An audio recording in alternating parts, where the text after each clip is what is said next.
The Rams, Jared Verse in the first round, then Brandon Fisk in the second round. And if you haven't seen the on the call video or whatever they call that now, where Fisk is getting the call and then just starts weeping when he starts talking to Jared Verse, like, look, and then Blake Corum in the third round. I thought that was good value. Cameron Kinchins, the safety out of Miami. I think what they told you in the first three rounds is that no Aaron Donald means a rebuild of the defense, right? And you're not going to have the same looks with no Aaron Donald. I thought this was a really good, sort of a B-plus draft to me for the Rams going out, getting good value, but also getting good players that are going to make an immediate impact. All four of their picks from the first three rounds have a chance to be impact players year one. They could be. I gave them a C+. I gave the Rams a C+ for now. Because I mean, could improve over time. I did like Jared Verse. I thought that was a good, solid pick, but I also don't view him as some elite pass rusher. He's not going to be a TJ Watt type of guy. I don't think. We'll see as time goes on. The Fisk pick to me, again, I always thinking about the cost.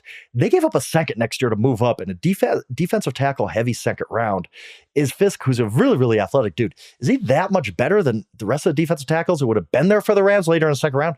I say no. I don't like the draft capital they gave up. This was just the Rams and F them picks, right? Like they're just like, we want them. We're going to go get them. We don't care about the cost. Well, I care about the cost. I didn't like that.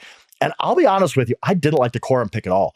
I think to draft a running back there, an undersized running back there who doesn't have a high ceiling, who has a lot of miles on him already from Michigan, and you already had Kyron Williams. Like, you already have a bell cow running back who shocked the league last year at how good he was, how durable he was. I think Corum was just, especially for the third round, if you get him later, fifth round maybe, yeah, I'd be standing on a table for it. He wasn't going to last that long. We know that. But for the Rams in this particular fit with the third round, I don't love it. I really don't. I just don't see him as a top 10 running back in this league. And third round is expensive for a running back these days. So I didn't love that pick. That's why I gave them a C+, just because of, again, the cost opportunity here just didn't fit well for me with the Rams. It's solid. They built up their defensive line. I think they took 4 defensive linemen. We all understand why.